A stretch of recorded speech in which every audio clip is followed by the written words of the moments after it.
दोस्तों नमस्कार। Exam instructor Girdhar YouTube channel पर आपका स्वागत है। तो दोस्तों पीसीएस के महत्वपूर्ण क्वेश्चन हैं, ये आए हुए प्रश्न हैं।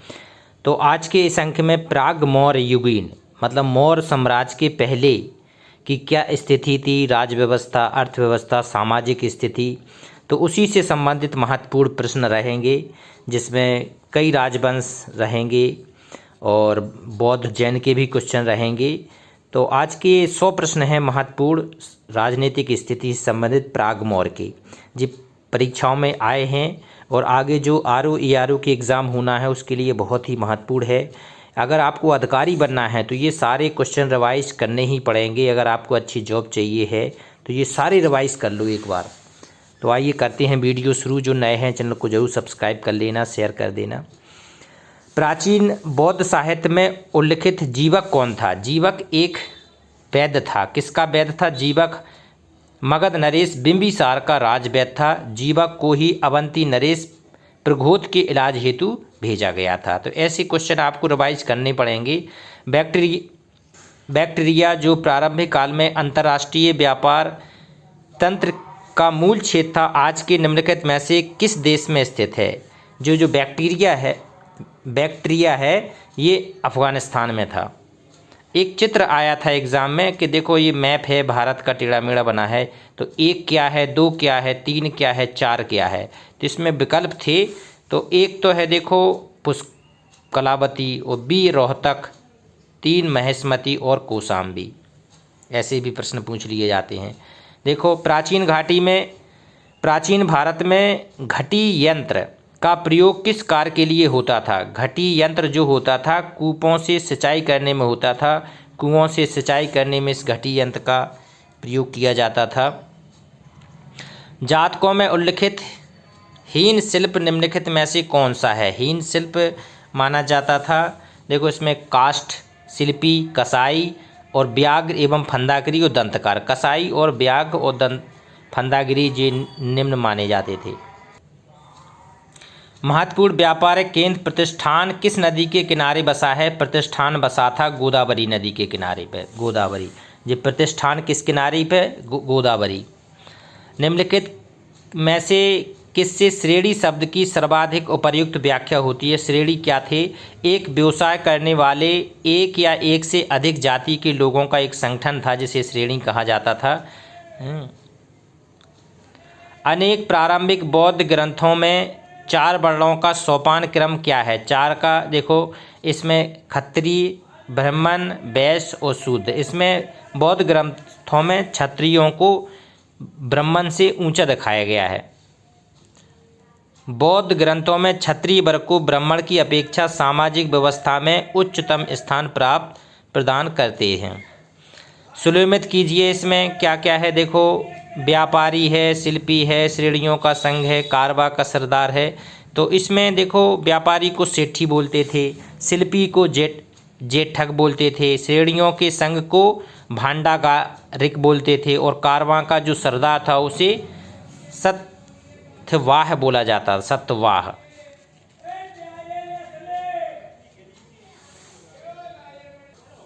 दसवां देखते हैं। देखो सेट्टी क्या कहते थे? श्रेणी के प्रमुख को। श्रेणी को बोलते थे। निष्क क्या था? एक स्वर्ण मुद्रा थी। और कांस क्या था? कांस का और ताम्र मुद्रा थी। तो ये मैचिंग भी आते हैं। अब देखो निर्वसित और अनिर्वसित। निर्वसित होता है वर्जित और अनिर्वसित होता है अवर्जित। शूद्रों का उल्लेख हुआ है, किसमें किया गया है? पाणिनि की अष्टाध्यायी में ये दोनों वर्जित और अवर्जित शूद्रों का वर्णन किया गया है। निम्नलिखित में से कौन सा एक पंचमार्ग सिक्कों के विषय में सही नहीं है? पंचमार्ग, देखो ये पंचमार्ग जो थे भारत में सबसे पहले विद्यमान सिक्के थे, सही है। उन पर एक से अधिक पंच की मोहरें थी, ये भी सही है। उन पर अनेक प्रकार के प्रतीक थे, ये भी सही है। उन पर हमेशा जारी करने वालों के उत्कूट लेख थे, ये गलत है, डी वाला। आगे देखते हैं। नीचे दिए गए वक्तव्य कथन ए और आरण आर क्या है? उत्तर पश्चिमी भारत से ऐसे सिक्के के प्रकार मिले हैं जिन पर ग्रीक और ब्राह्मी लिपियों के लेख हैं। ये तो हो गया कथन। अब इसका कारक क्या? इसका कारक था कि भारत का यूनानी जगत के साथ विस्तृत व्यापारिक संबंध था। तो ये कथन और कारण दोनों सही और सही व्याख्या भी कर रहा है। किस राजा ने कलिंग में नहर खुदवाई? वह था नंद राजवंश का नंद राजा ने, इसको कहते थे नंद राजा ने कलिंग में एक नहर खुदवाई थी। ये कहाँ पे इसका वर्णन मिलता है? खारवेल के हाथी गुम्फा अभिलेख में ये वर्णन मिलता है। तो ये भी पूछा जा सकता है कि इसका वर्णन कहाँ मिलता है, तो आपको पता होना चाहिए कि खारवेल के हाथी गुम्फा अभिलेख में इसका वर्णन मिलता है। द्वितीय नगरीकरण इंगित करता है। द्वितीय नगरीकरण क्या इंगित करता है? गंगा घाटी में नगरीय संस्कृति के उत्थान को करता है। गंगा घाटी में जो गंगा नगरीय संस्कृति हुई थी वो द्वितीय नगरीकरण कहा जाता है। महाजनपदों के उदय के कारण के रूप में संबंधित नहीं है। देखो, कृषि का प्रसार था, व्यापार नगरीकरण था, लोहे का विस्तृत रूप था, लेकिन विदेशियों द्वारा विजित होने का भय ये नहीं था इसमें। आगे देखते हैं, उत्तर पश्चिमी भारत में यवनों के शासनकाल में उपस्थित नहीं था। देखो, इसमें सुदूर व्यापार था, कला और शिल्प उत्पाद का विस्तार था, स्वर्ण मुद्राओं की प्रचुर उपलब्धता थी, विस्तृत भू अनुदान नहीं था यवन के समय में। और भू अनुदान की परंपरा कब से शुरू हुई है? ये सातवाहनों ने इसकी शुरू की थी और यवनों के समय ये भूदान की प्रचलन में नहीं थी। तो ये आपके धीरे धीरे एक कंसेप्ट बनाएंगे क्वेश्चन, जो आपके अगर आप समीक्षाधिकारी देंगे, खंड के शिक्षाधिकारी देंगे, पीसीएस प्री देंगे, मेंस देंगे, तो उसमें आपका दिमाग खुल जाएगा कि वास्तव में इसका क्या चीज़ है। नीचे कुछ प्राचीन भारतीय राज्यों की सूची दी गई है, जैसे हैं कौशल, बज्जी, मगध, शाक्य। इनमें से कौन सी राज्य प्रशासन की राजतंत्रीय पद्धति का अनुसरण नहीं करते हैं? तो इसमें बज्जी और शाक्य जी राजतंत्र नहीं थे, मगध और कौशल जी राजतंत्रों की सूची में आते हैं। 19 देखते हैं, मगध के एक साम्राज्यवादी शक्ति के रूप में उदय के प्रमुख कारण क्या थे इसके? मगध के ये 5 पहाड़ियों से घिरी हुई सामरिक महत्व की स्थिति, ये भी ठीक है। एक समृद्ध उर्वर क्षेत्र में स्थित एक अच्छा संचार तंत्र, ये भी ठीक है। शासकों द्वारा अपनाई गई आक्रामक साम्राज्य, ये भी ठीक है। महात्मा गुप्त की गतिविधियों के साथ संबंध, ये नहीं है। तो 1, 2, 3 इसका सही है। आगे देखते हैं, जनपद की सूची दी गई है, इसमें मिलान करना है, सही मिलान। कुरु को क्या कहते थे? कुरु का नाम था इंद्रप्रस्थ। कौशल था अयोध्या वाला क्षेत्र। वत्स कहते थे कौशाम्बी, इसकी राजधानी थी। और मगध की राजधानी राजगिर। कुरु की 16 महाजनपद थे, इसमें कुरु की राजधानी थी इंद्रप्रस्थ, कौशल की अयोध्या, और वत्स की कौशाम्बी, और मगध की राजगिर है। तो ये आपको मैचिंग आनी चाहिए। अब देखो, निम्नलिखित में से सबसे लंबा व्यापारिक मार्ग कौन सा था? ये तक्षशिला से पाटलिपुत्र जाता था, सी है तक्षशिला से, ये सबसे बड़ा व्यापारिक मार्ग था। प्राचीन काल में तौल की सबसे छोटी इकाई थी रत्तिका। क्या थी? रत्तिका। प्राचीन भारत में अंतर्राष्ट्रीय व्यापार में भाग लेने वाले व्यापारियों को कहा जाता था, इसको नानादेशी कहा जाता था। जो अंतर्राष्ट्रीय व्यापार में भाग लेते थे वो नानादेशी थे। अरहट शब्द का अर्थ क्या है? अरहट प्रयोग किया जाता था सिंचाई के साधन के रूप में, अरहट का प्रयोग किया जाता था। अभिमुक्त क्षेत्र अभिधान किसके लिए किया गया है? अभिधान मुक्त क्षेत्र को गया के लिए इसको किया गया है। प्राचीन जनपद राजस्थान में स्थित, राजस्थान में मत्स्य था, मत्स्य। प्राचीन भारत के अच्छे घोड़ों के लिए निम्नलिखित में से कौन सा स्थान प्रसिद्ध था? कहा जाता है कि जो कंबोज के घोड़े थे वो बहुत अच्छे नस्ल के माने जाते थे और इनकी बहुत ज़्यादा डिमांड थी। पांचाल की पहचान की जा सकती है किसके रूप में? रोहेल खंड के रूप में। रोहेल खंड के रूप में पांचाल की पहचान की जा सकती है। गंधकों ने सिक्के चलाए, इसका प्रमाण कहाँ से मिलता है? कौशाम्बी से। कौशाम्बी से इसका प्रमाण मिलता है कि गंधकों ने सिक्के चलाए थे। आगे देखते हैं, बिंबिसार ने अपनी शक्ति विस्तार हेतु अनेक वैवाहिक संबंध स्थापित किए, निम्न में से कौन उसकी पत्नी नहीं थी? बिंबिसार की देखो पत्नी चेलना थी, साहित्य मिलता, क्षेमा थी, कौशला देवी थी, कुमार देवी नहीं थी। कुमार देवी बिंबिसार की नहीं अपितु चंद्रगुप्त फर्स्ट की पत्नी थी। तो ये कंसेप्ट क्लियर हो जाना चाहिए। कहाँ से कहाँ जाने वाला व्यापारिक मार्ग उत्तरापथ था। उत्तरापथ कहा जाता था जो तक्षशिला से श्रावस्ती होते हुए राजगृह जाता था, उसे कहते थे उत्तरापथ। भाग शब्द का अभिप्राय क्या है? भूमिकर से है। भाग एक भूमिकर था। कौन सा स्थान जेतवन बिहार का प्रतिनिधित्व करता है? जेतवन बिहार का, देखो सहित महेत दोनों करते हैं जो, तो इसमें महेत है। जेतवन बिहार महेत सही है।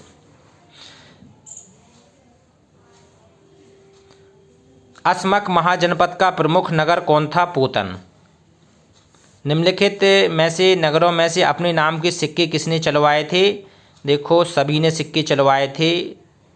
राजगृह, श्रावस्ती, कौशाम्बी और वाराणसी सभी ने अपने नाम के सिक्के चलवाए।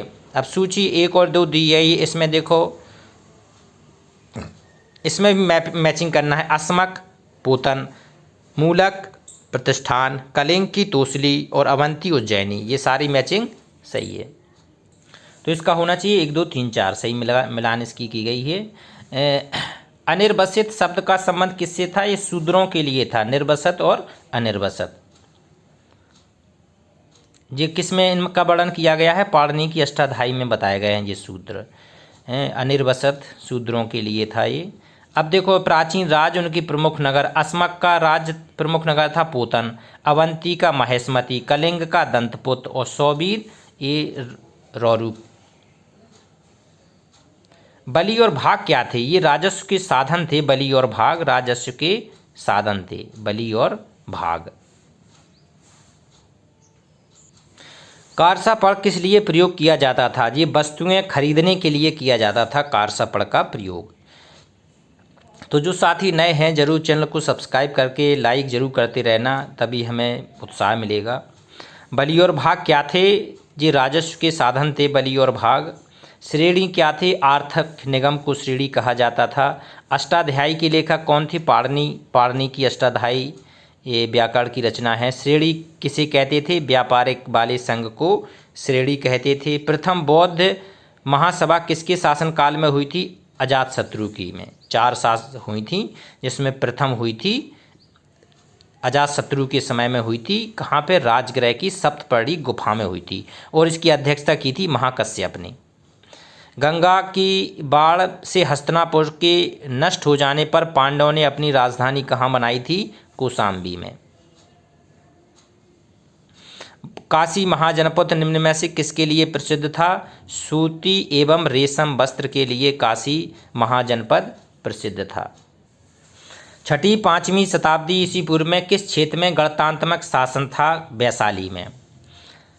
कुसुमपुर के पाटलिपुत्र नगर का निर्माण किसने कराया था? उदय ने। उदयन ने, जिसे कहते हैं उदय भी बोलते हैं, इसने पाटलिपुत्र नगर की स्थापना कराई थी। आगे देखते हैं अजातशत्रु के उत्तराधिकारी दर्शक का उल्लेख किस ग्रंथ में मिलता है? परिशिष्ट पर्वन में इसका वर्णन मिलता है। असमक राज की स्त्रियों ने अपने विरुद्ध युद्ध में भाग लिया था, यूनानियों के विरुद्ध इन्होंने भाग लिया था। पाटलिपुत्र का संस्थापक कौन था? अजातशत्रु। अब उदयन तो है नहीं इसमें, देखो तो अजातशत्रु आएगा। वैसे उदयन था पाटलिपुत्र का, उदयन। बुद्धकालीन गढ़ राज्यों में सबसे शक्तिशाली कौन था? वैशाली के लिच्छवी, ये बहुत शक्तिशाली थे, वैशाली के लिच्छवी। सिकंदर के समय व्यास के पूर्व में कौन सा शक्तिशाली गणराज था? क्षुद्रक। क्षुद्रक उसके पूर्व में था। श्रेणियों में एक निश्चित धनराशि जमा करके उसके ब्याज से दान करने की व्यवस्था थी। उस निश्चित धनराशि को क्या कहते थे? अक्षय निधि। अक्षय निधि कहा जा सकता है। 16 महाजनपदों की सूची कहाँ से उपलब्ध है? ये बहुत ज़्यादा मोस्ट है, ये वेरी वेरी मोस्ट है। ये 16 महाजनपद की अंगुत्तर निकाय से मिलती है। अंगुत्तर निकाय एक बौद्ध साहित्य है, इसमें पूरे 16 महाजनपदों का उल्लेख किया गया है। नंद राज्य का संस्थापक कौन था? महापद्म नंद था, महापद्म नंद। पंचमार्ग सिक्के के चिन्हों की विशद व्याख्या किसने की है? पंचमार्ग डी.डी. कौशाम्बी ने इसकी की है पंचमार के सिक्के, जिसे आहत सिक्के भी कहते हैं। ये डी कौशाम्बी ने इसका वर्णन किया है। बिंबिसार का वध किसने किया था? उसके पुत्र अजातशत्रु ने ही किया था। प्राचीन समय में बिहार किस नाम से जाना जाता था? इसको मगध कहा जाता था, मगध। क्षेत्र जो सिकंदर के आक्रमण से सर्वाधिक प्रभावित हुआ वो था आर्थिक जीवन, क्योंकि जब उसका आक्रमण हुआ तो सबसे ज़्यादा अर्थव्यवस्था पर प्रभाव पड़ा। मगध किसके नेतृत्व में प्रमुखता में आया था? ये बिंबिसार के उसमें आया था सबसे ज़्यादा। पाणिनि की पुस्तक अष्टाध्यायी क्या है? ये व्याकरण ग्रंथ थी, ग्रामर लिखा है इसमें, व्याकरण थी, ये एक ही बात है। निम्नलिखित में से मौर्य दरबार में राजदूत के रूप में मेगास्थनीज के बाद कौन आया था? मेगास्थनीज के बाद डायमेकस आए थे। निम्नलिखित में से कौन एक अर्थशास्त्र पर टीका है? मेरु तुंगकृत प्रबंध चिंतामणि, ये अर्थशास्त्र पर टीका है। अशोक के अनेक पुत्र थे। अभिलेखों में केवल एक ही उल्लेख है जिसका अन्य किसी स्रोत में उल्लेख नहीं मिलता, वह है तीवर। अशोक के एक पुत्र तीवर का उल्लेख मिलता है। देखो, अशोक के एक लघु स्तंभ लेख में केवल एक पुत्र तीवर का उल्लेख है, जबकि अन्य साक्ष्य उसके विषय में मौन है। तो एक तीवर याद कर लेना आप लोग। अर्थशास्त्र में पूर्व विन्यास से स्पष्टता निर्दिष्ट होता है कि औद्योगिक और व्यापारिक वर्गों को कहाँ पर रखा जाता था? नगर में विशिष्ट आवास दिया जाता था। जी सही है, नगर में इनको विशिष्ट आवास। मौर्य सिक्के के बारे में निम्नलिखित में से कौन से कथन सही हैं? जी, मौर्य रजत और तांब के थे, उन पर विभिन्न प्रकार के चिन्ह थे, वे चलाने वाले राजाओं के नामों को धारण करते थे। ये सही नहीं है, तो 1 और 3 इसका सही है। आगे देखते हैं। कौटिल्य द्वारा प्रयुक्त धर्म स्थीय शब्द का तात्पर्य क्या था? न्यायालय। समझा जाता है कि मौर्य स्तंभों के लिए पत्थर निम्नांकित से प्राप्त किया जाता था। ये चुनार से आता था। जो मौर्य स्तंभ की बना है, इसमें चुनार के पत्थर प्रयोग किए जाते हैं। सी। अशोक के शासनकाल में कुमार निम्नांकित स्थलों में प्रयुक्त किया था। कुमार देखो कहाँ कहाँ नियुक्त किए जाते थे? तक्षशिला में, तोसली में, उज्जैनी में, यहाँ पर ये कुमार को रखा जाता था।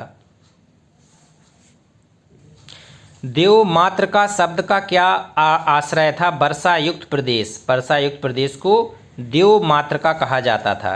अब सूची 1 और सूची 2 है यूनानी स्रोत।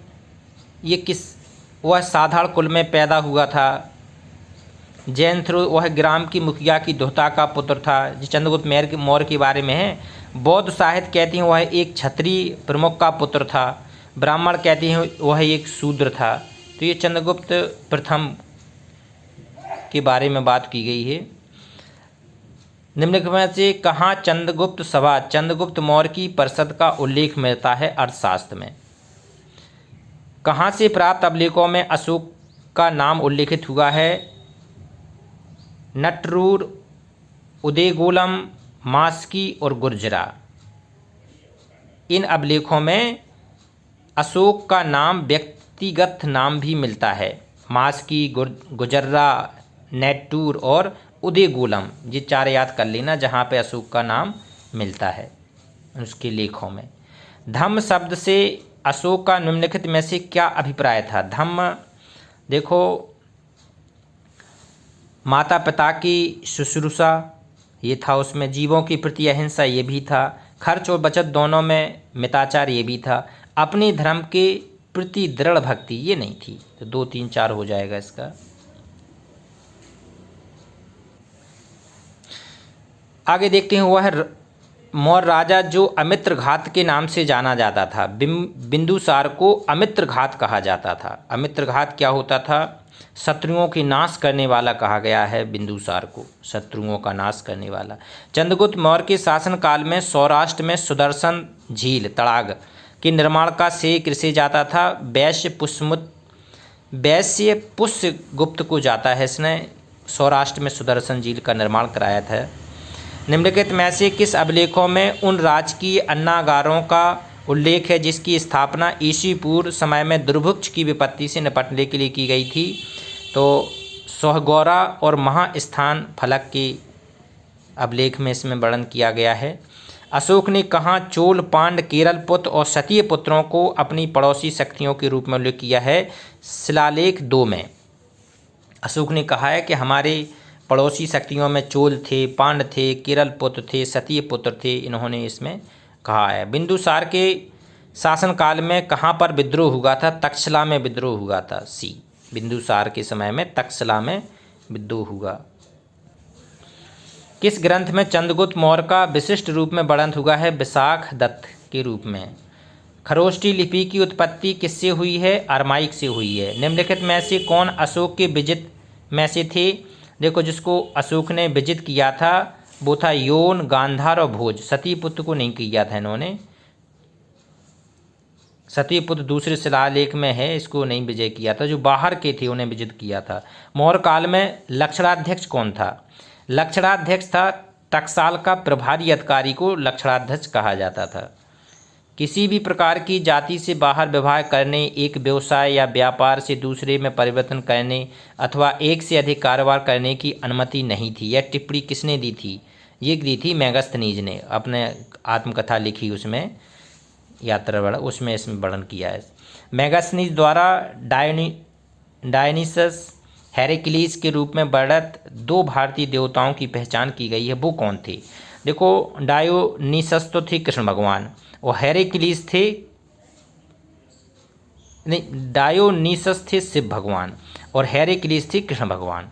तो मेगास्थनीज ने इन 2 भगवानों की जानकारी दी है अपनी उसमें।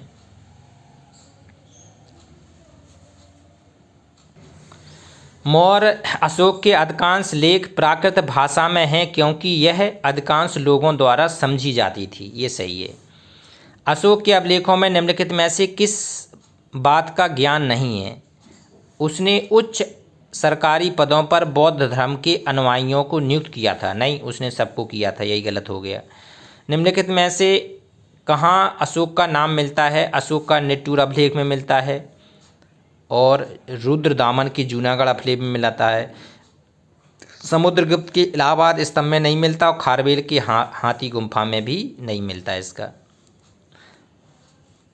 अशोक के अभिलेख किन लिपियों में लिखे गए हैं? 4 लिपि हैं, खरोष्ठी, ब्राह्मी, ग्रीक और अरमाइक। इन 4 लिपियों में अशोक के अभिलेख लिखे गए हैं। मेगास्थनीज कहता है कि भारत में दास प्रथा नहीं थी। यह उक्ति इसलिए कही गई है क्योंकि भारत में दास प्रथा उस पराकाष्ठा पर नहीं थी जैसे कि उसने ग्रीस में देखी थी, इसलिए कहा गया था ये। मौर्य साम्राज्य में पाटलिपुत्र के नगर शासन प्रबंध को जानने के लिए सर्वाधिक महत्वपूर्ण स्रोत क्या था? इंडिका। किसमें मौर्यों का क्षत्रिय के रूप में उल्लेख हुआ है? दिव्यावदान में किया गया है। निम्नलिखित में से कौन एक अशोक की तिथि निर्धारित करने के लिए सर्वाधिक विश्वसनीय और सही साक्ष्य है? विदेशी राज्यों का उल्लेख करने वाले अशोक के अभिलेख। निम्नलिखित में से किन राजाओं ने सुदर्शन सरोवर का उल्लेख करने वाले लेख छोड़े हैं?